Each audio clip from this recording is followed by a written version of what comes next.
మొట్టమొదటి వ్యక్తి అబ్రహాము. అబ్రహాముని దేవుడు పిలుస్తూ ఏమన్నాడు తెలుసా?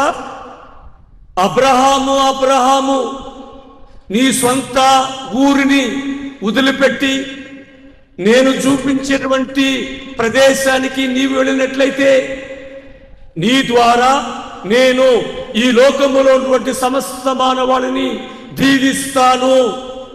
ఈ లోకములో ఉన్నటువంటి మహాజాతిని, ఈ లోకంలో సమస్త వారిని కూడా నేను ఆశీర్వదిస్తానని చెప్పి దేవుడు అబ్రహాముతో వాగ్దానం చేశాడు. అబ్రహాం ఏమన్నాడు? సరే, ముందు ఇష్టపడలా, ఎవరికైనా కష్టమే కదమ్మా. తంగిళ్ళు ముడుగులు వదిలేసేసి హైదరాబాద్, బాంబే వెళ్ళమంటే ఎవరు వెళ్తారా? అంత తేలిక వెళ్ళం. కానీ దేవుడు అబ్రహాం కూడా నీ ఊరులు పెట్టి బాంబే వెళ్ళిపోమన్నాడు, ఇక్కడి నుంచి దూరంగా కానాడు ప్రదేశానికి.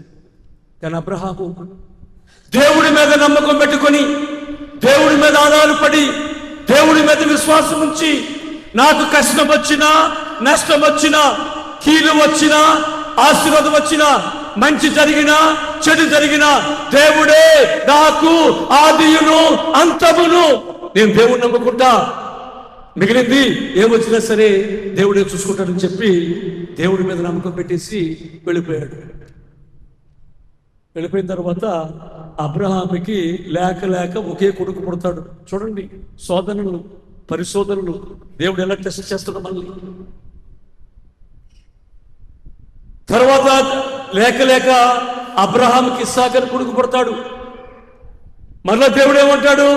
అబ్రహాము, అబ్రహాము, నీ కొడుకుని నాకు బలిగా త్యాగం చేయమని అంటాడు.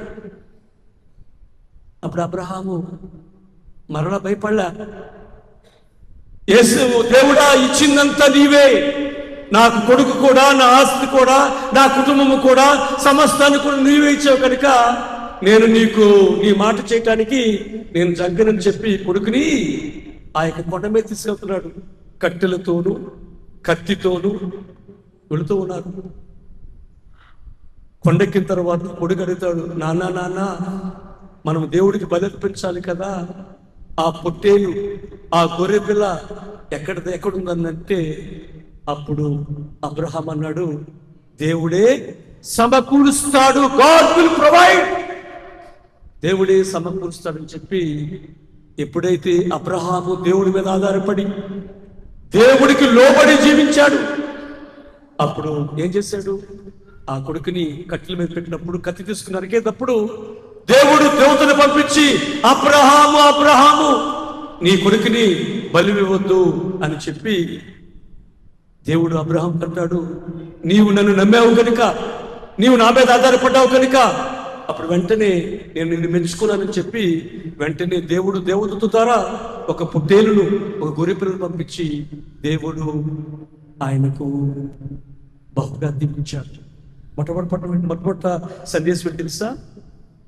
ఏ కుటుంబం అయితే, ఏ వ్యక్తి అయితే అబ్రహాములాగా దేవుడికి లోబడి జీవిస్తారో, దేవుడికి లోబడి జీవించే హృదయాన్ని కలిగి ఉంటాడో, ఆ కుటుంబాన్ని ఆయన భక్తిగతులు పాడినట్లు ఆ 30 దంతలుగా, 60 దంతలుగా, 100 దంతలుగా ఫలింపచేస్తాడంట.